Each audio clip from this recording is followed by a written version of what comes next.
without even a second's thought, my training kicked in straight away. I didn't have to think about anything. Reduced the power on the aeroplane, flew the aeroplane, and we still had plenty of remaining runway ahead of us and landed straight ahead. Welcome aboard the HiflyMedia podcast, dedicated to sharing the stories and experiences of the amazing people who make aviation happen. From pilots like me to engineers, air traffic controllers and others. I'll explore their personal journeys, the challenges they've faced and the triumphs they've achieved. My name is Damien and I'll be your host. Whether you're a seasoned aviation enthusiast or new to the field, I invite you to join me as we take off on this journey of discovery, uncovering the people and passion behind aviation, one story at a time.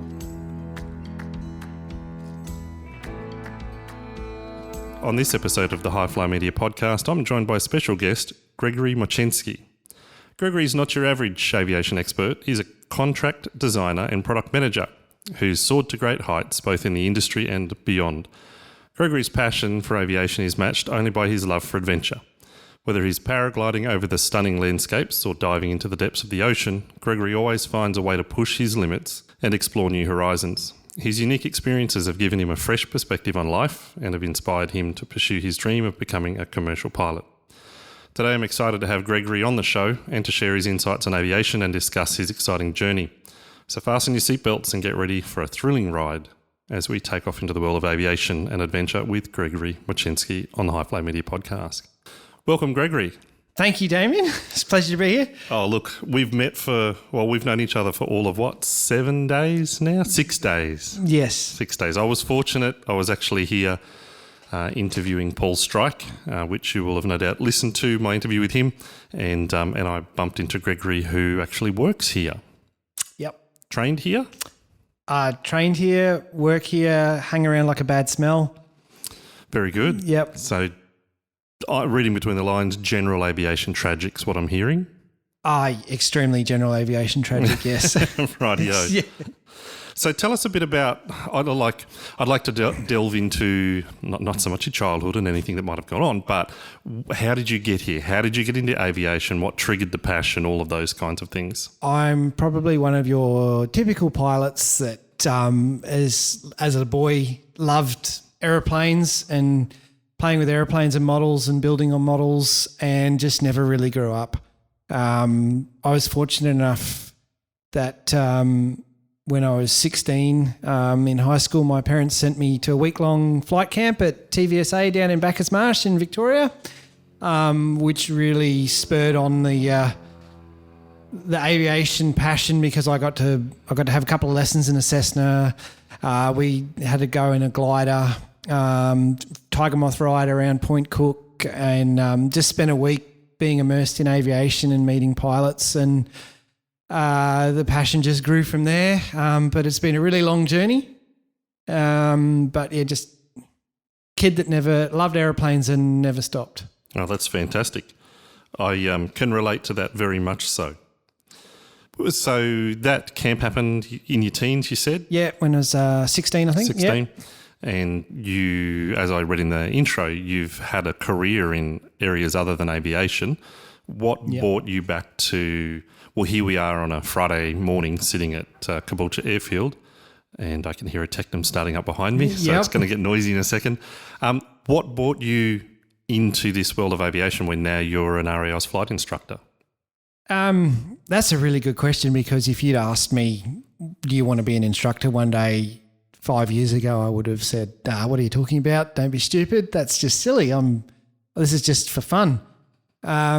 So first time I learnt to fly, so in my life now, I'd say I've learnt to fly 4 times. Right. Do you want to unpack that a little bit? Sure. So first time I started out in sailplanes back when I was sort of 16, 17. After that experience, down in a little town in Victoria, Leongatha, east of Melbourne. Dad used to drive me down on the weekends and hang out with me for the whole day while I got maybe 4 minutes worth of glider time, and we pulled gliders around. And I can't remember exactly how long we did that for, and I think I only ever got about 10 hours gliding time and didn't go solo at that stage. But that was my first experience of learning to fly. That always got fond memories of it, and obviously my father coming with me, and that's pretty dedicated as a dad. So he was just let that passion for aviation get instilled. And it wasn't until many, many years later when I was working and could afford it myself, I went and got myself a personal loan and trundled off down to Latrobe Valley Aero Club in West Gippsland and said, here's money, put it in the bank, I want to learn to fly.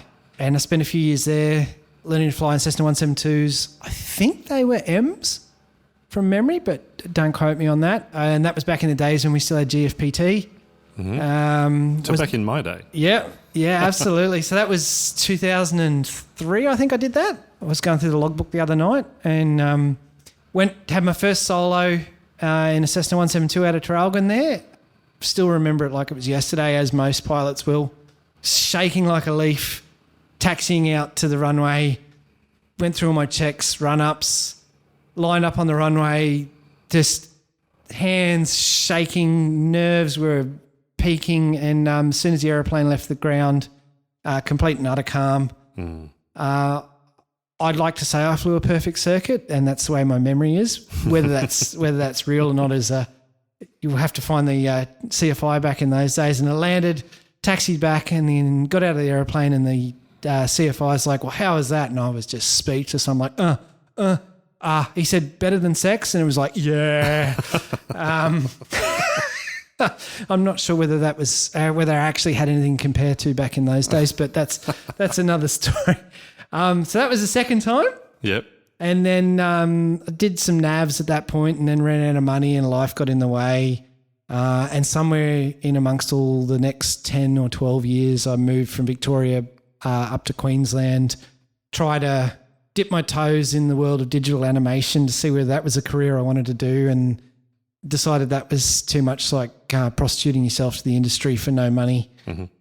Actually, the trigger for the third time I learned to fly was I went on a trekking holiday through Nepal, and got to the end of the trek and doing the Annapurna circuit in Pokhara there, which is turns out is a pretty big draw card for paragliding, the paragliding world.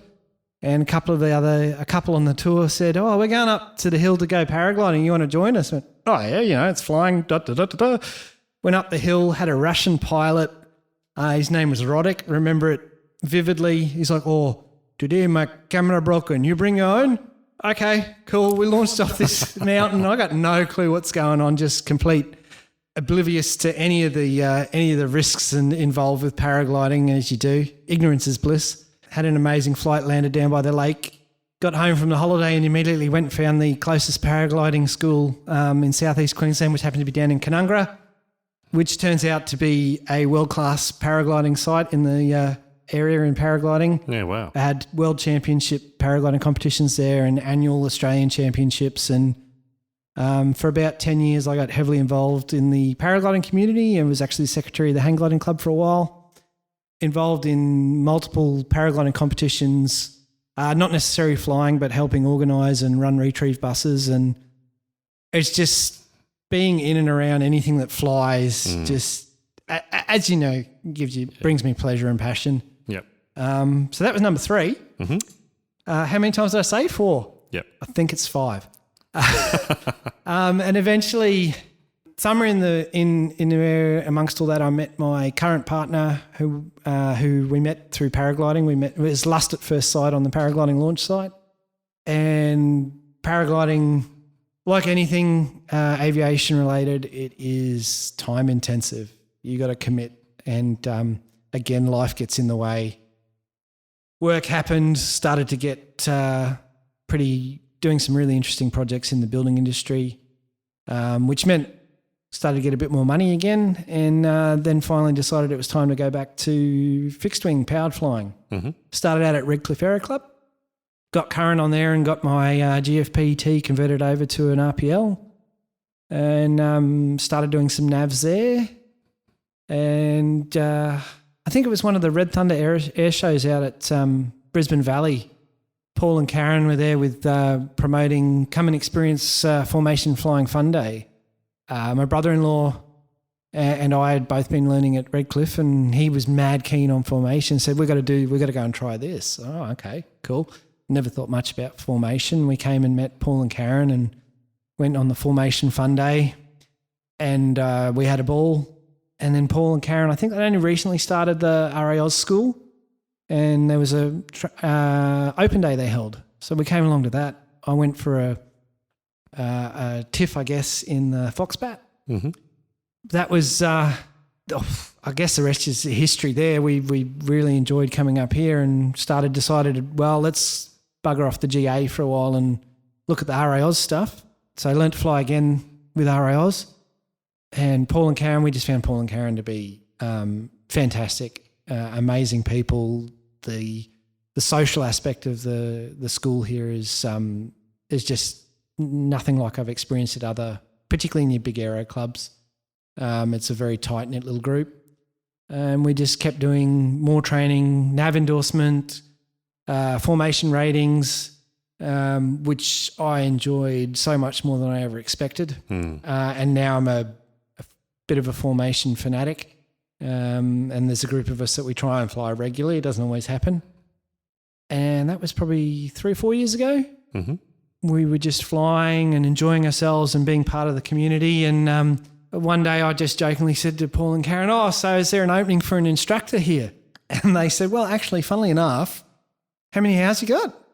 I said, "Oh, this many." And they said, "Oh, well, that's the minimum for instructor. If you're keen, why not do instructor rating?" I went, "Oh, okay." And it was something I'd honestly never thought of doing prior to that. And it was right place, right time, right frame of mind. Just right people. Right people, exactly. Yeah. A right point in my life.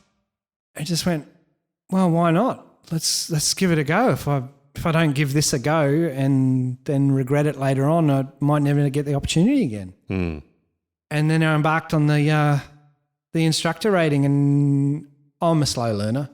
It took me 12 months to do the instructor rating, and I was still working full time at the time and doing this part time. Well, see, I'd argue that's right pace. Okay, right, fair enough. Right pace, yep. And we got getting towards the end of the instructor rating. I decided that I needed to do something so I could finish it and get it done. And many discussions with my partner. I decided to quit my full-time job. I was working up the sunny coast at the time, rejigged my lifestyle. I had a mate that was looking for somebody to help him out with his business, still in the building industry, and could do that part-time and come here part-time. And I'm fortunate that I have a really supportive partner, because I wouldn't have been able to do it without her, because I took a drastic pay cut in order to make this change. Discussed it with Paul and Karen, said, "Hey, I can do this, get down here a couple of days a week, get this finished, and then continue that once I get my rating." And I'm fortunate enough that Paul and Karen, they went and got their training approval for instructors, so I could do my instructor rating with them. And they wanted to have me as an instructor when I finished the course. So really, really fortunate in the point of view that I basically just created a job for myself. Yeah. And didn't have to worry about doing the training and then, okay, now what do I do with it? Yeah. I think right circumstances. Exactly. The universe spoke. Yeah. The universe had spoken, and we were doing throughout the course of the training, it became apparent that there was a lot more involved and a lot more time needed on their part than they possibly realised initially. And again, the universe spoke, and fortunately they knew a guy that could help with the training. Semi-retired, been in the industry for many, many years, was involved with CASA, heavily involved with RAOS, and really experienced pilot, really nice guy, and the absolutely most patient man I have ever met.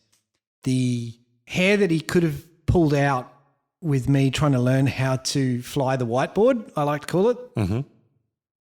I don't know how he does it. I would have crumpled because that was my biggest hurdle. Was I could fly the aeroplane, and I would say I could fly reasonably well. The instructing in the aeroplane was not the biggest hurdle for me.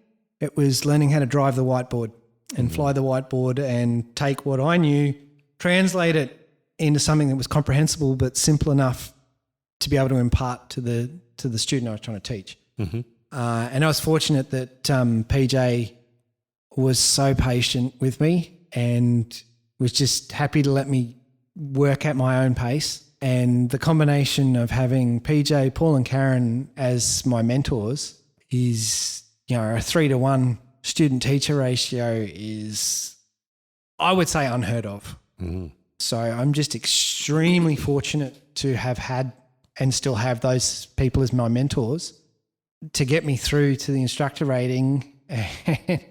And here I am now. I'm teaching. I've probably only got 50 hours instructing now. I've been over the last few months. I got the instructor rating late last year. Yep. And I haven't looked back. Just absolutely love it. I've wondered, as far as being a student pilot myself, I've wondered what it would be like. And I think back to my first instructor. His name's Kane Binney. Can't tell you what he's doing at the moment. I actually don't know. Mm-hmm. He was about 10 years my junior at the time. I learned to fly when I was about early 30s. Yep. And he was so patient and tolerant. But I wonder, and you can probably answer this question, no slight on any of your students, they're all learning, if you've had moments. So I wondered if he'd had moments where he was just like, oh, crap. Like I do remember coming in on short final into Toowoomba in the Trauma Hawk and it was one of my first or second flights and his hands sitting on his legs, but I could see them occasionally. His fingers would just like jump up, like not off his leg, but you could tell he was about ready to grab the controls. Yep. Have you had those moments? So I haven't had any students try and kill me yet. It's coming. I'm sure it's coming because everybody I've spoken to says, yeah, we've all got them. Yeah.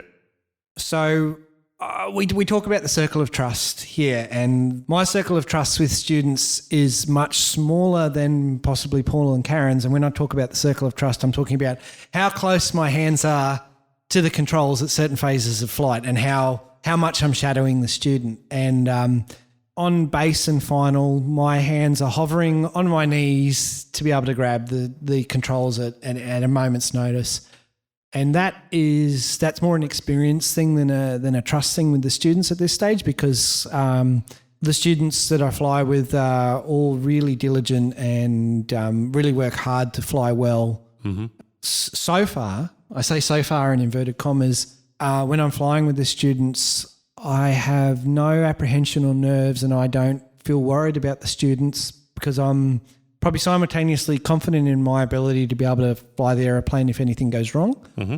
But also I'm fortunate that so I talked about PJ is the most patient man on the planet. The other most patient man on the planet I know is my father, and I guess that rubs off over time too. And the older I get, so I'm a more mature new instructor, just turned 40 last year. So I guess if I'd done it 20 years ago when I was in my 20s, it would be a very different story. But with things that I've done and, as you mentioned, adventures I've had and experiences, I guess I've mellowed a lot and tend to consider things more than I used to. Mm-hmm. Not as reactionary or aggressive. I guess if you want to really put it in a word, I got less testosterone than I used to.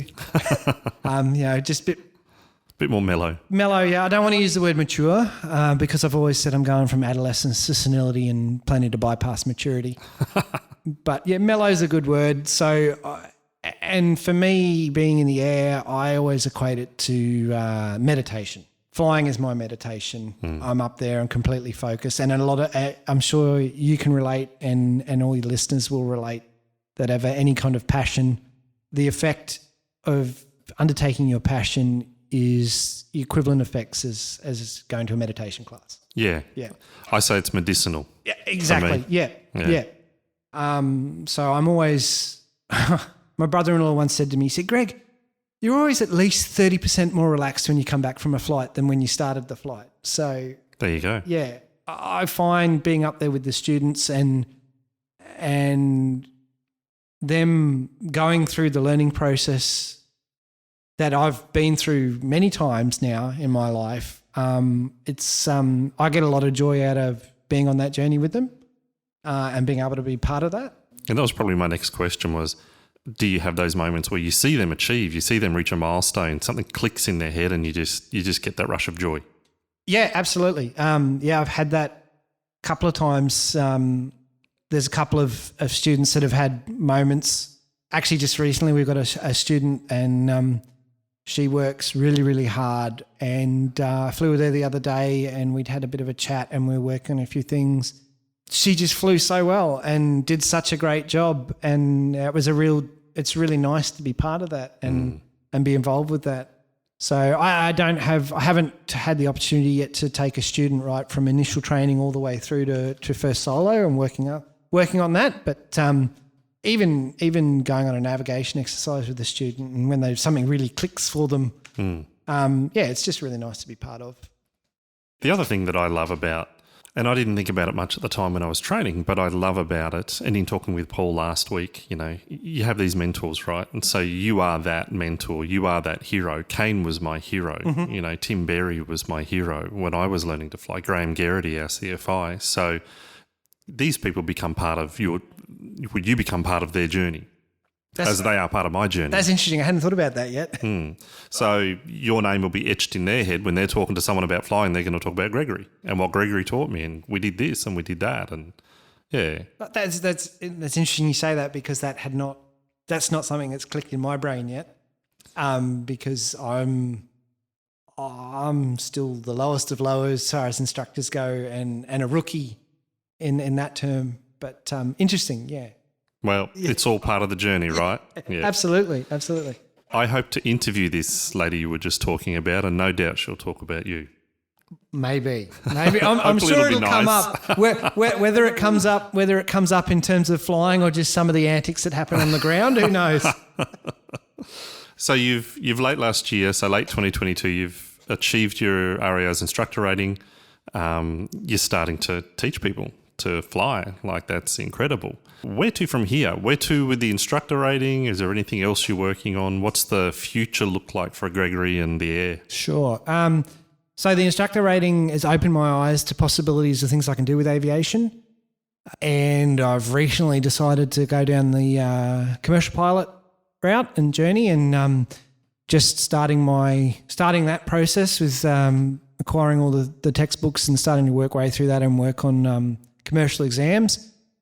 So that's a new part of the journey, and the current sort of idea with that is that to get the commercial pilot's license to make me a more versatile pilot and more usable, I guess, to Paul and Karen or whoever I may work through in the future.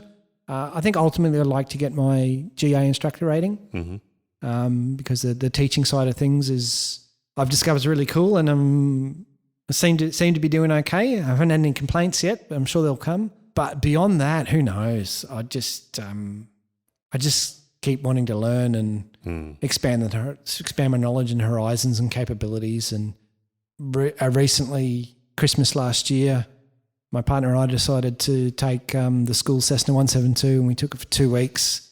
And we flew down the eastern side of Australia. As you mentioned in the intro, we're avid scuba divers as well. So we chucked the scuba diving gear in the back of the 172 and a couple of changes of underwear, and we flew from Caboolture down to Moruya on the south coast in New South Wales, where we've got I know an instructor that was working down there and could get some hangarage, and we managed to get hold of a car, drove down to Narooma, which is about half an hour away, went scuba diving with fur seals off the coast there. Looking a bit at the south coasts, and we basically followed the coast from there all the way around past Eden, over Merimbula, up through Victorian Great Lakes. Stopped in and visited my parents in West Gippsland, a little airstrip outside their town, which was really cool. Just a change rather than flying commercially and then an hour and a half drive from Melbourne out to their place.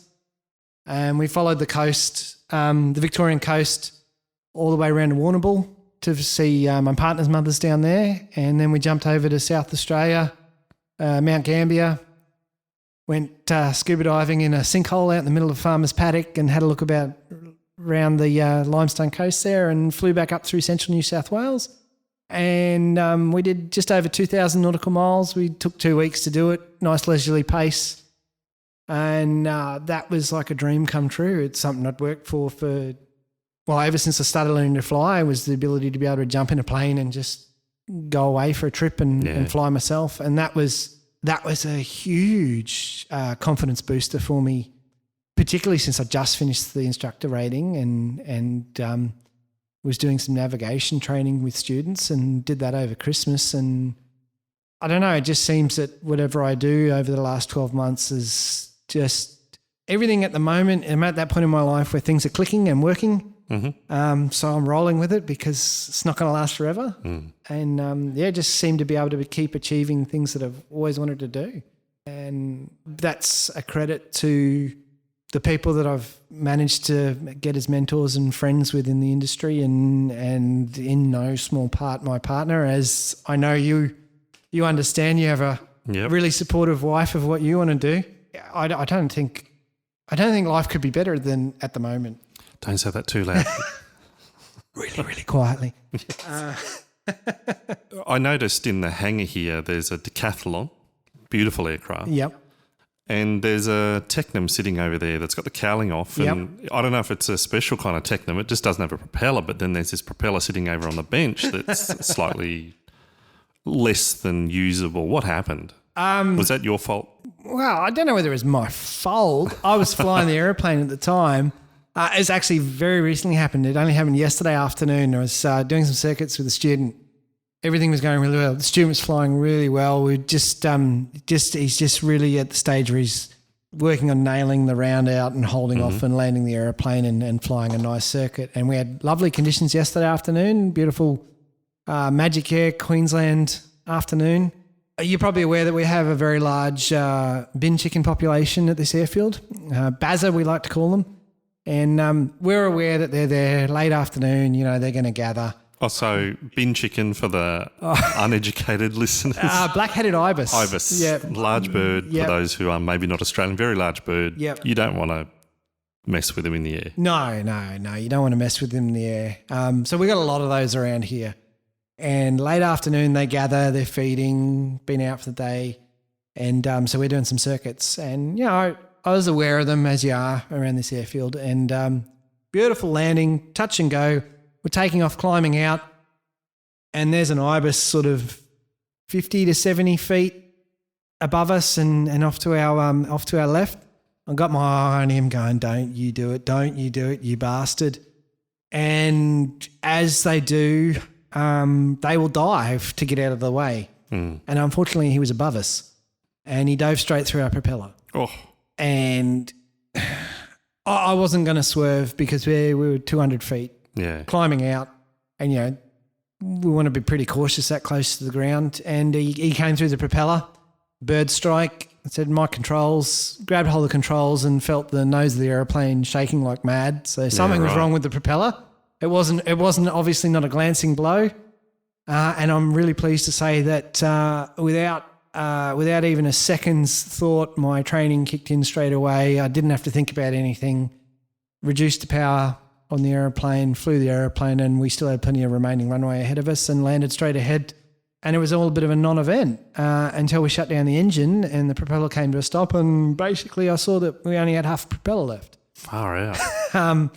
So that was a bit interesting and a new experience to add to the knowledge bank and the toolbox and the examples to be able to tell students. And that's it. Fortunately, my student was really calm and didn't panic and I didn't panic, which was great. So that's my training's done exactly what it's supposed to. That was the same guy that fired up the Technam just before, It right? was, yeah. So he's back in the seat. Back in the seat, cool. Yeah. So that was cool. Unfortunately, though, it means our aeroplane's out of action for a few days while we do all the required maintenance checks and sort out a new propeller and make sure she's ready to get back in the air. And the thing that I loved that I took out of that was that, because knock on wood, knocking my own forehead here, well, I'd not had an aviation incident in my time. And you're lucky. Very, very, very lucky. And I remember one of my old instructors, Ray Garner, saying to me, it's not a matter of if. It's when. Like, it's going to happen. But I was interested to hear that you said your training kicked in. Like, instantly you just did what you needed to do. Yeah. Power off, nose over, flap, whatever it is, land the aeroplane. There was no conscious thought process at all yesterday. And I could not tell you in real time what the time frame was from the bird strike to being on the ground and engine stopped. I'm sure it was only a matter of 30 seconds, but in my mind yesterday, I had hours. So it's like bullet time in the Matrix. Yeah, exactly. Yeah. So it's interesting because that's you hear people talking about it and the way time changes in high stress and high adrenaline situations, and then now to have an experience I can draw on. Now that everything's okay and there was non-event, it's a really good experience to be able to draw a practical example of on the human factors theory that you talk about and learn about as a pilot. Yeah, it's pretty cool. It's not my only ever high stress experience in flying over the years, but it's certainly the most recent and probably one of the most pertinent things that I can draw from. Well, thanks for sharing that. No dramas at all. It's a good thing to be able to share. A couple of questions to finish up here. Can you tell us about a memorable experience you had flying a particular aircraft and why it was special to you? You've told us about the 172 over Christmas. Yes. Obviously, that was very memorable, and you got to share that with your partner. Is there any others that you can think of? Yeah. There's how many can I have? There's been a number of special experiences over the years. So I had my 40th last year. My parents, being the awesome parents that they are, organised with my family to pool together for a present, and they got me a joy flight in a T-28 Trojan that we have here on the airfield. Very nice. Big sort of post-Second World War trainer, saw some action in Vietnam. Big radial engine, 1,400 horsepower. Wow. It was been out for maintenance for probably 4 or 5 months after the gift certificate was issued, and so I've been waiting, and we finally managed to get that just before Christmas, and that was just an awesome experience. To sit in something with so much grunt, and when the radial engine starts, the smoke going everywhere and the rumbling and the aircraft shaking, and that was a bit of a dream come true, once in a lifetime experience. And we were out over a dam, and he let me have a fly of it, and it's just solid as a rock, and that was just a pleasure. And that probably spurred me towards wanting to do commercial a little bit as well. Yeah, right. Get into bigger aircraft. Bigger and more complex. So that was a pretty cool recent experience. And going back a number of years back into the paragliding part of my life, just some of the scenery that you get to fly over, and it's just you and the elements and the wind. And I know we were chatting earlier and you were talking about an experience with a Wedgetail Eagle in a sailplane. I had a similar experience in a paraglider, and was fortunate enough to be climbing in a thermal with 2 Wedgetail Eagles, wingtip to wingtip, and just circling. And they were happy, or I don't know whether they're happy, but they tolerated me being in the thermal with them. In their airspace. And following them. And that's a pretty magical, special experience, and something that you'll never forget. So there's been a few things over the years. From Trojans to Eagles. Yeah. That's awesome. Trojans to gliders with Eagles. And it's just every flight is special and has a memory in some way or other, because it's medicine. Yes. Can you tell us about one of your most fear-filled flights?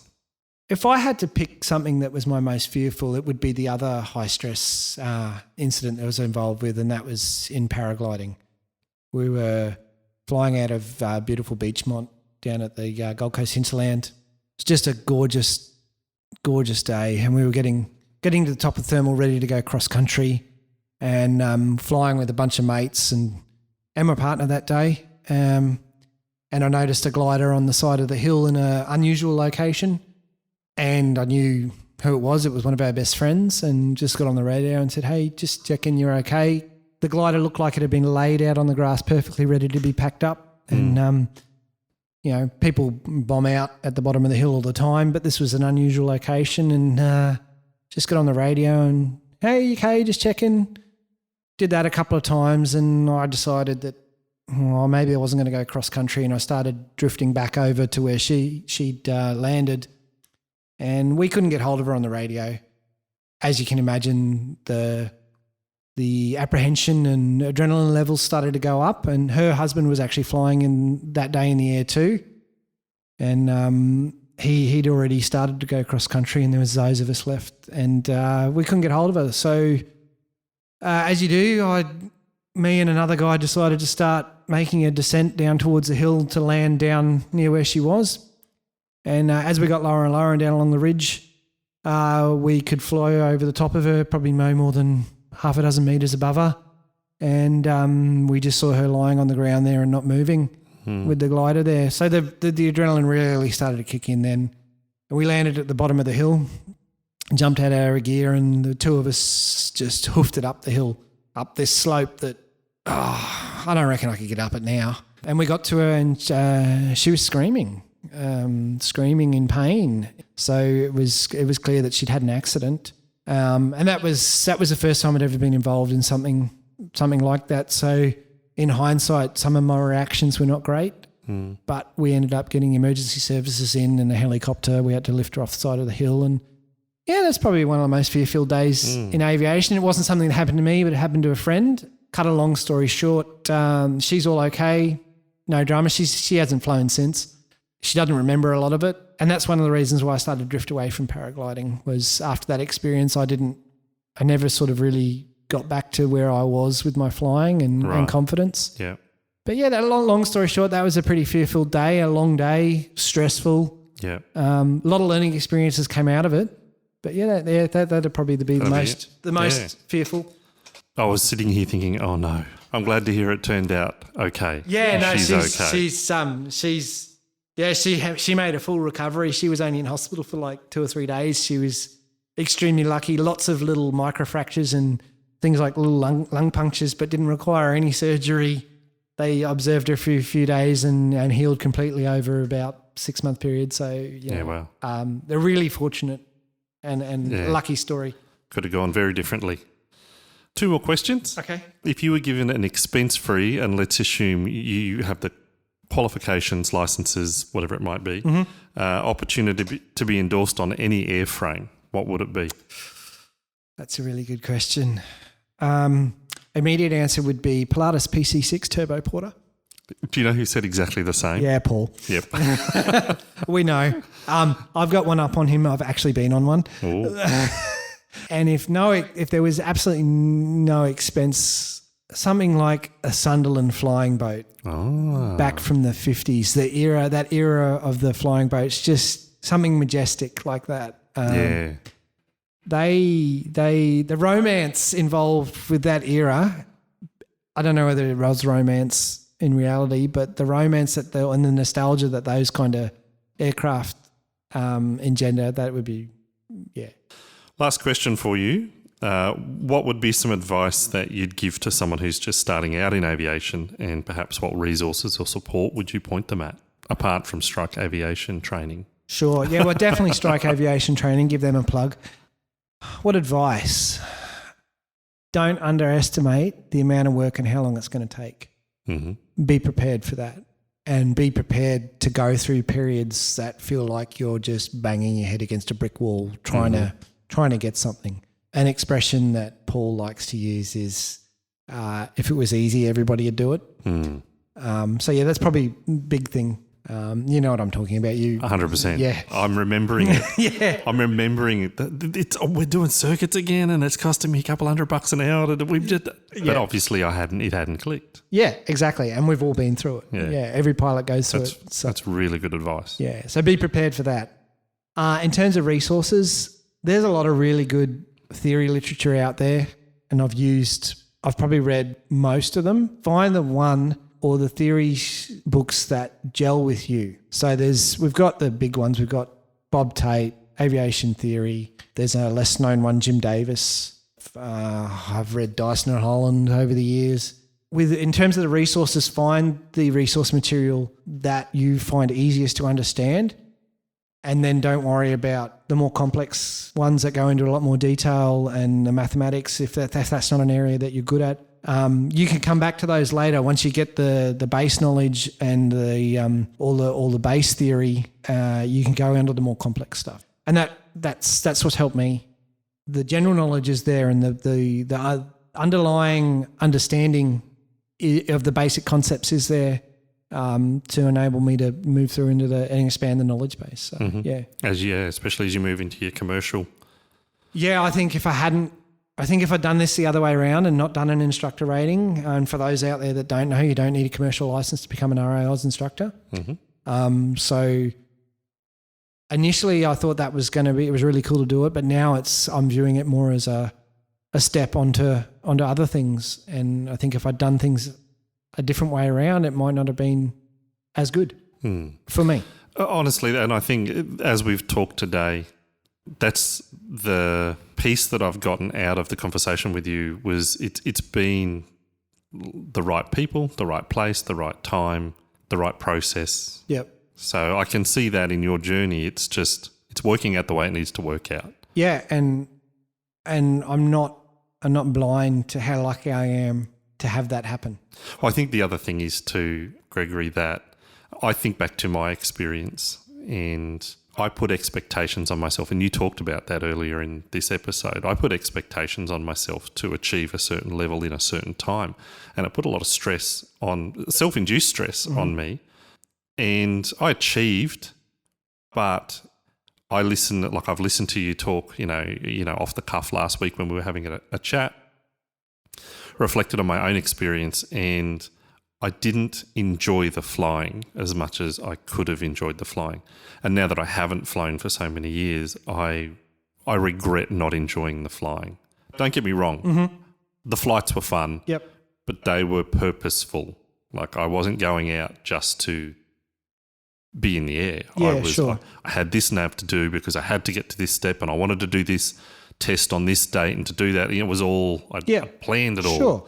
So that's the takeaway I've got from our conversation is we're all different and we'll do it the way that we've all got our own journey works to us, but don't lose sight of the trees for the forest. Like, yeah, that's an interesting expression. If you've got to do the flight to achieve a purpose, well, make sure you're looking out the window and enjoying the flight on the way.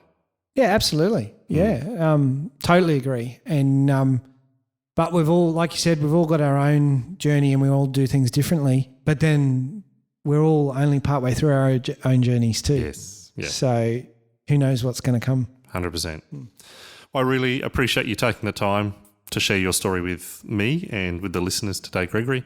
Wish you all the best in your endeavours, and I'll be watching. Thank you. And hopefully we'll have a chat in the future when you've sure, I'd love that. Got some more stories to tell. Yeah. No, thank you very much, Damien. And I think it's really cool that you're doing this podcast, and I don't want to use the word everyday, but talking to everyday pilots and getting their stories, because I know I'm going to really enjoy listening to other people's stories. So. Oh, that's the reason. No, thanks for having me, Damien. Thank you for tuning in to the HiflyMedia podcast with our guest Gregory Moczynski. From his experiences paragliding wingtip to wingtip with the Eagles to his pursuit of a commercial pilot's licence, Gregory's story has been one of passion and determination. Join us next time for more fascinating discussions. Subscribe now on your favourite podcast platform, and if you'd like to help out, feel free to leave a review. That'll help spread the word. Alternatively, you can listen to the podcast on the HiflyMedia YouTube channel. Music for the podcast is titled Dance With Me by Asher Lee, available at upbeat.io. The HiflyMedia podcast, uncovering the people and passion behind aviation, one story at a time.